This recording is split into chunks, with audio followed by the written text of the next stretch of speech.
Caribbean Newsline is brought to you by the Barbados Tourism Marketing Inc.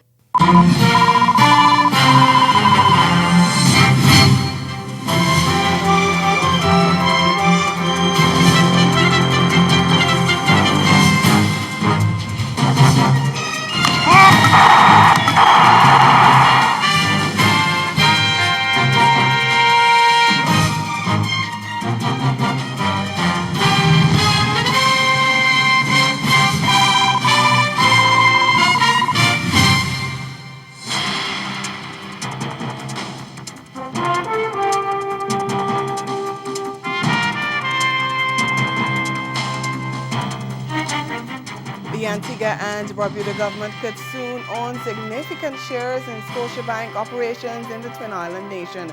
Our top story in Caribbean Newsline from Monday, July 8th. From the CMC News Center in Bridgetown, I'm Dawn Paris. Good evening. The Antigua and Barbuda government says it has received positive feedback to a proposal that would allow it to own at least 40% of the Scotiabank operations in the Twin Island nation. Last November, Republic Financial Holdings Limited, RFLH, announced that it was seeking to acquire Scotiabank operations in Antigua and Barbuda, Guyana, St. Martin, Anguilla, Dominica, Grenada, St. Kitts and Nevis, St. Lucia, and St. Vincent and the Grenadines. Speaking on his privately owned radio station on Sunday, Antigua and Barbuda's Prime Minister Gaston Brown said his administration had put two options on the table with RFLH regarding the sale. Our first position is that Antigua and Barbuda consortium comprising the government and a group of domestic banks should be given the first option to buy the Antigua and Scotia branch. Our second option is to partner with Republic Bank, and in that case, we will take up to 40% shares. I can tell you that Republic Bank has indicated a willingness. In fact, they said to us formally that yes, they'll cooperate. They will allow us to get the 40% shares. So we have to look at price. Prime Minister Brown expressed his disappointment that other countries with Scotiabank operations on the chopping block seemed willing to let the Canadian-based bank go instead of capitalizing on an excellent opportunity to get together and purchase the branches. I had a discussion yesterday with the Premier of Bermuda. I'm quite sure he would not name, and he said to me, look, I wish if you guys within OECS will go for the purchase of Scotia. He's quite sure that the pension fund in Bermuda will be happy to have a significant stake in a bank in the Caribbean. Just last week, Brown called for the establishment of a Caribbean bank that would allow the region to counteract the position of international banks regarding corresponding banking. Guyana's President David Granger on Monday blocked the imprisonment of his finance minister Winston Jordan over contempt of court. A high court judge had ruled that the finance minister needed to pay up over $2 million to the Trinidad-based company Dipcon Engineering by today, Monday, or face 21 days in jail for being in contempt of the court order. The court's order stemmed from a matter dating back to 2015 when the People's Progressive Party, PPP, was in power and failed to pay contracts completed by Dipcon. In using his executive power to block Jordan's arrest, President Granger issued an order stating, quote, by the powers vested in me under Article 1881B of the Constitution, and after consultation with the minister designated by me under Article 1882 of the Constitution, I hereby grant Mr. Winston Jordan, in his personal capacity and as the Honourable Minister of Finance and Member of Parliament, a respite of the execution of the punishment imposed on him until all appeals and remedies available to him and the state have been exhausted. End quote. The President's executive order has put a hold on any punishment on Minister Jordan. Jordan complained at a news conference on Monday that he did not understand why he was facing possible jail time for something he was not responsible for. And he said many of the judgments against the current government were related to matters committed by the former PPP administration. Jordan said the judgments could result in Guyana having to pay billions of dollars, and that while he was no gangster, he did not see why he was facing damage to his personal reputation as a result of the actions of the previous administration.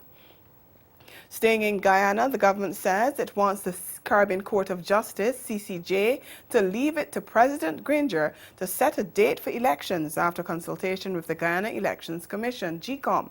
It's also urging the CCJ, which is the country's final appeal court, to allow the government and cabinet to remain in office until a new administration is sworn in.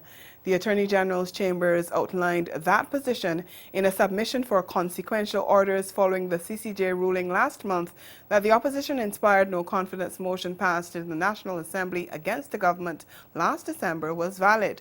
The orders are due to be outlined on July 12 after the parties failed to reach an agreement on how to proceed regarding the elections, as well as the appointment of a new GECOM chairman after the court's ruling that the process leading to the appointment of retired Justice James Patterson was flawed. In its submission to the CCJ, the legal team led by Attorney General Basil Williams argued that the court has no jurisdiction to set the date for general or regional elections in Guyana or to dissolve Parliament.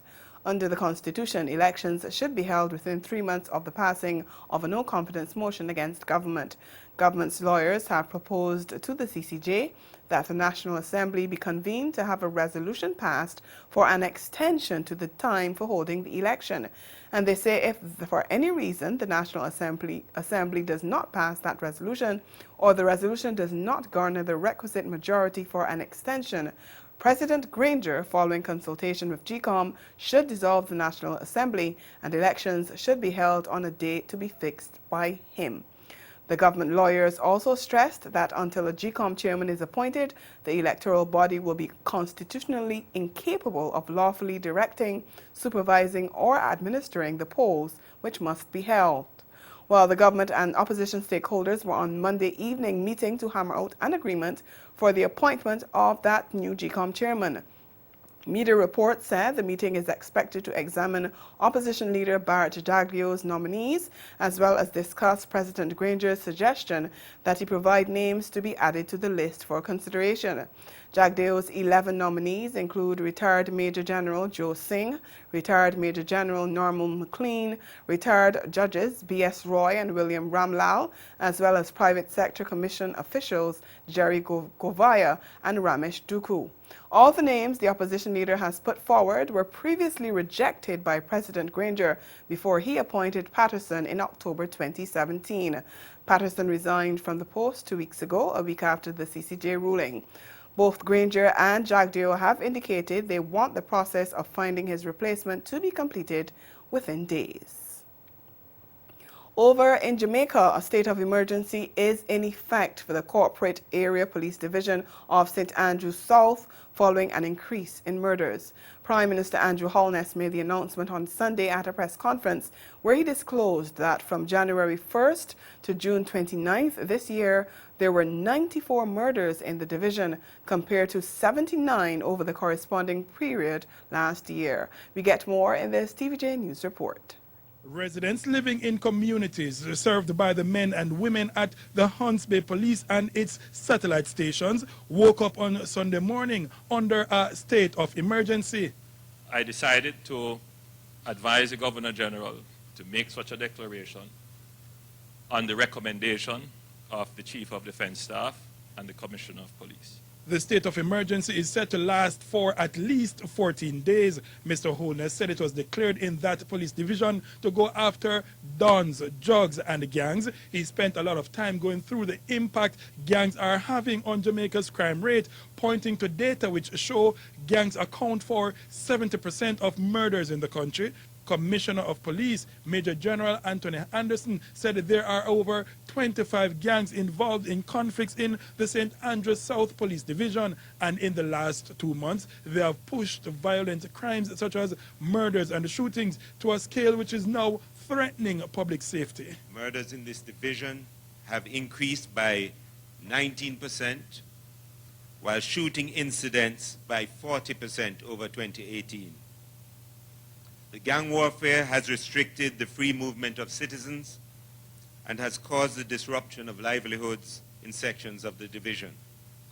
The fear that is associated with this level of violence has undermined the daily lives of these communities and the residents. But St. Andrew South aside, the Prime Minister said he's charting a course to reduce violent crimes to more tolerable levels, and in a bid to fend off critics who are against the use of states of emergency to fight crime, Mr. Holness was adamant Jamaica is now facing an emergency situation which needs emergency measures.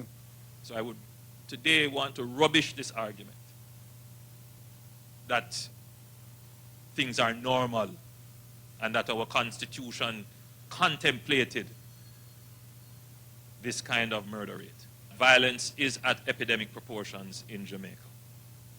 It ought to be treated in the same way as we would treat any other epidemic.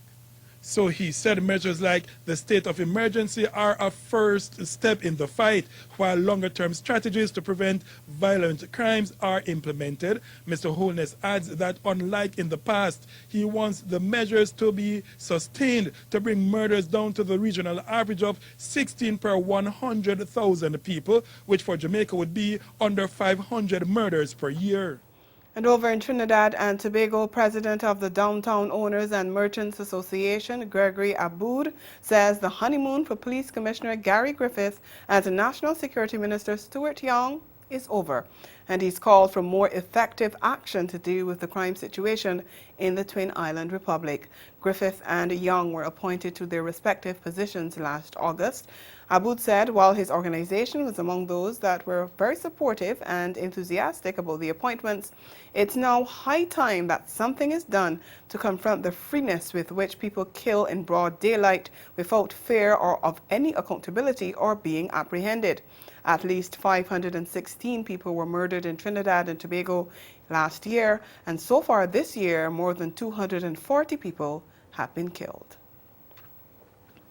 Coming up in Caribbean Newsline, a third round of talks to find a solution to the economic and political crisis in Venezuela set for Barbados. We'll be right back.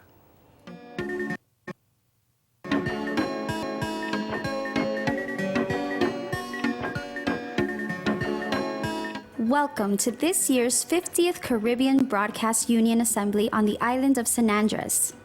San Andres is a small archipelago located in between Jamaica and Panama in the Western Caribbean Sea.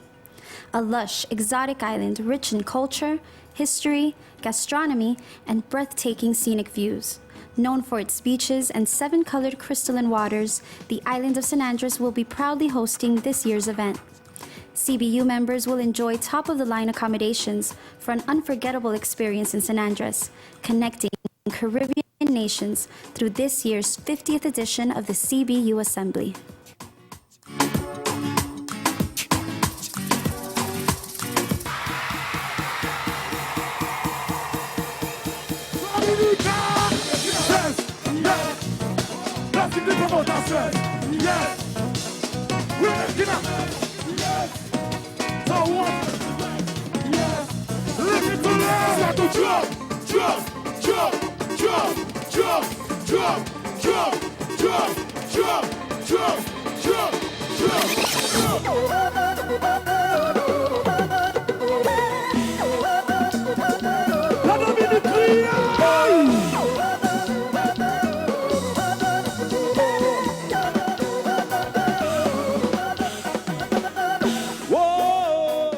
So you're president of Build Us Hope. You've gone from being homeless to a home builder. Take us on that journey. Well, after my divorce, I lost my house after trying to make sure all my bills are paid, but I was self-employed for most of my life, and so it was real hard to actually find work. And so going from losing my home to sleeping in my car with my kids.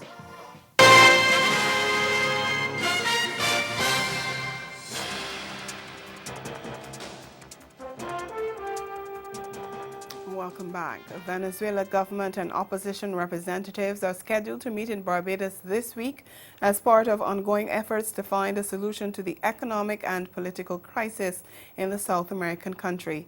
Norway's foreign ministry, which is acting as a mediator, issued a statement on Sunday confirming the discussions, but it gave no specific date for the start of what will be the third round of talks between the parties to find a negotiated and constitutional solution as quickly as possible. Opposition leader Juan Guaido, who has declared himself interim president, is seeking the removal of President Nicolas Maduro from office and is backed by the United States and several other Western countries, while Russia, China, and Cuba are among countries backing Maduro, who was sworn into office for a second consecutive term earlier this year. Norway has joined in the efforts for a peaceful solution to the crisis that has resulted in thousands of Venezuelans fleeing their homeland in the past few months. The United Nations Food and Agriculture Organization, the FAO, is addressing hunger concerns in Latin America and the Caribbean, and Guyana's teachers are being trained to spot mental illness in students. Marie-Claire Williams has the details in this week's Newsline Health. A new report from the Food and Agriculture Organization says the hunger problem in Latin America and the Caribbean is caused by the difficulty of the poorest citizens in accessing the food.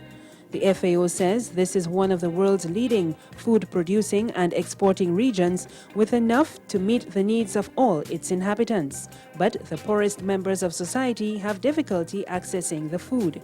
The report says to deal with extreme poverty and hunger, there is a need for a combination of economic growth, strong political commitment, and decisive public action that will impact the most vulnerable members of the population.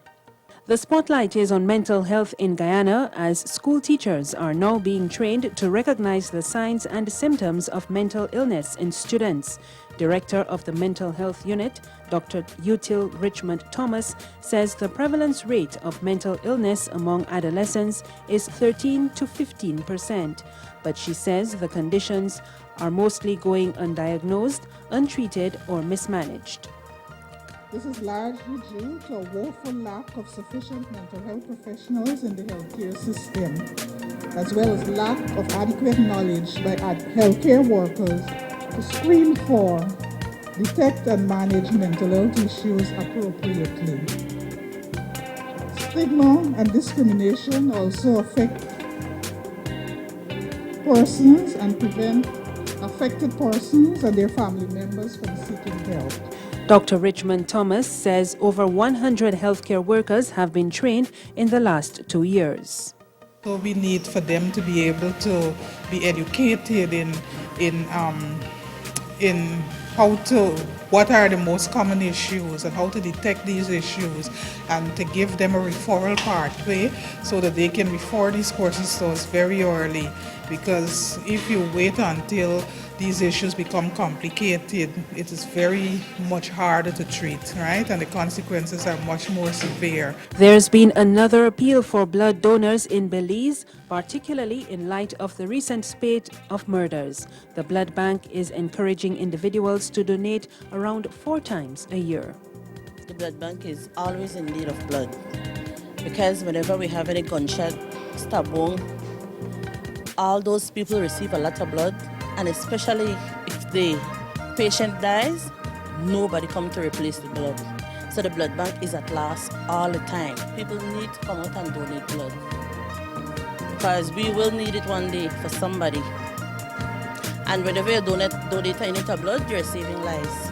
Please come out and save a life. Ahead in Newsline Sport, Cricket West Indies gives 7 new players retainer contracts. The details after the break. Stay with us.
2009, Carib Nation Television, led by the indomitable journalist, I'm not sure if you ever met her, Darius Dean, who was at Andrews Air Force Base with us, with the superb brother and friend, Larry Sindus. We captured for posterity the last of those servicemen from the then British West Indies who served in World War II. We try to focus on the Black Health Challenge, and the Black Men's Health Challenge is one from a holistic perspective. Not only are we trying to improve their physical health, but their social and mental health is as important. And in terms of, we want to see this expand and grow to many other centers across the GTA, particularly in communities where there are significant numbers of members of the Black community, so that it's accessible to them. They are encouraged to improve their health.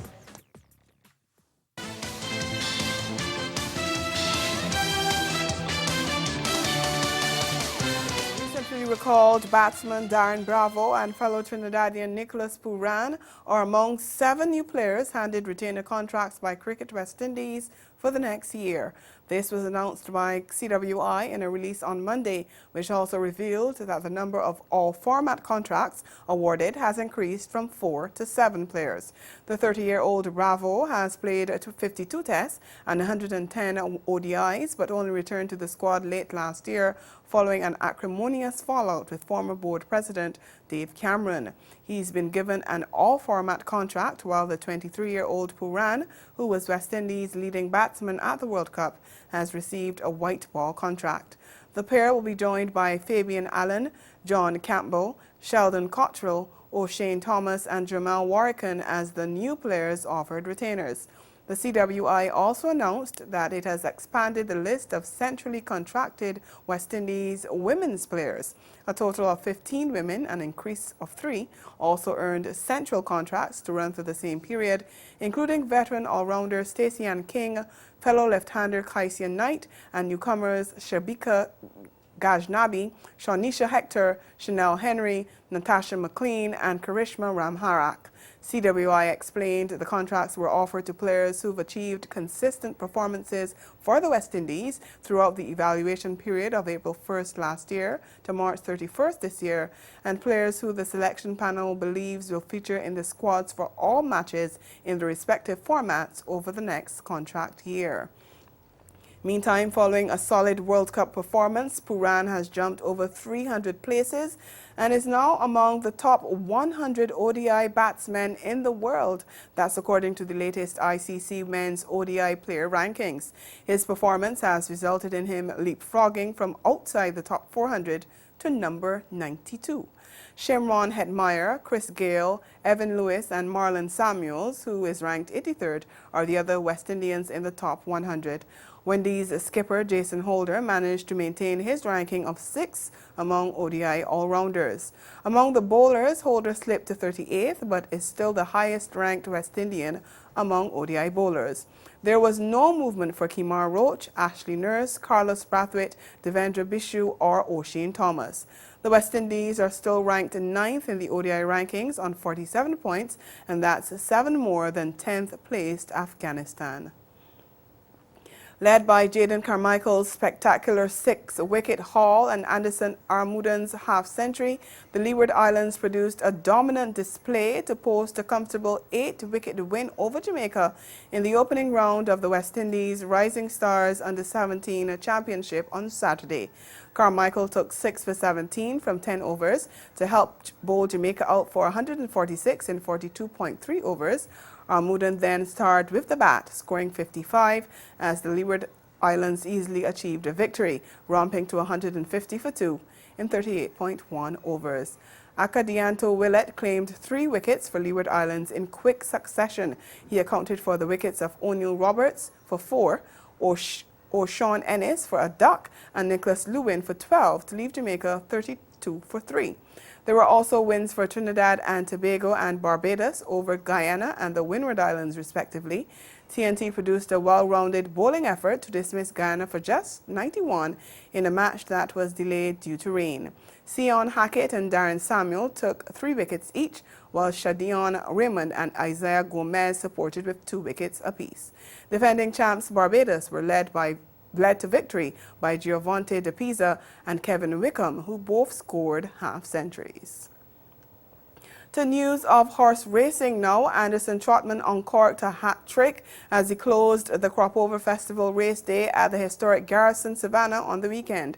Trotman landed races 6, 7 and 8 to further increase his overall winning tally record from 545 to 548. He also won the feature race. The Garrison's Rashawn Aline has the call. Who's made every yard of the running so far. Second is Campaigners Go, who's actually now being put to right by Lester Edwards to keep closer to Infrared with a half-mile left to go. So Campaigners Go has his eyes set on all of his competitors who he needs to run down, but it doesn't look feasible as Infrared is cruising over the hill with 3 furlongs left to go. So it's Infrared. After going through a 26 opening quarter, he sped it up for 49 and 4.5. He's coming after Refire's track record, a quarter-mile left to go, and his lead is now out to 3.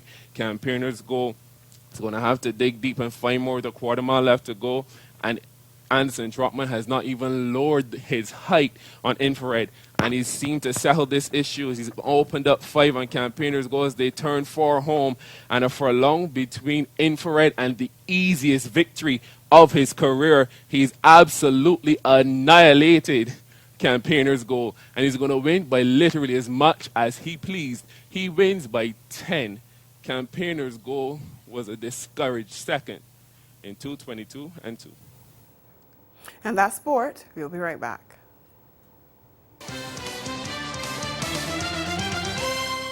Caribbean Newsline is brought to you by the Barbados Tourism Marketing Inc.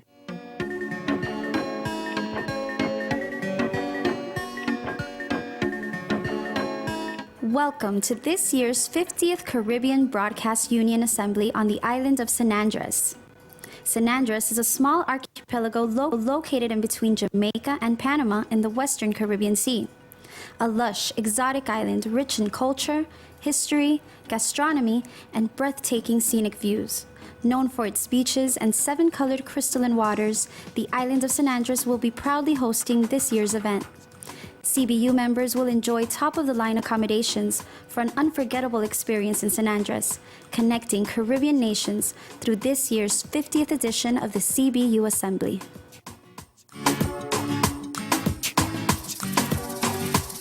I held several different jobs in order to work my way through college. I made pizza, moved furniture, flipped burgers, sold advertising for a radio station. The latter was a real challenge at first because many small businesses I called on would repeat the same objection. Radio advertising doesn't work. Nobody listens to radio anymore. I learned very early the best way to overcome that objection was to offer a free campaign to the business owner with one caveat.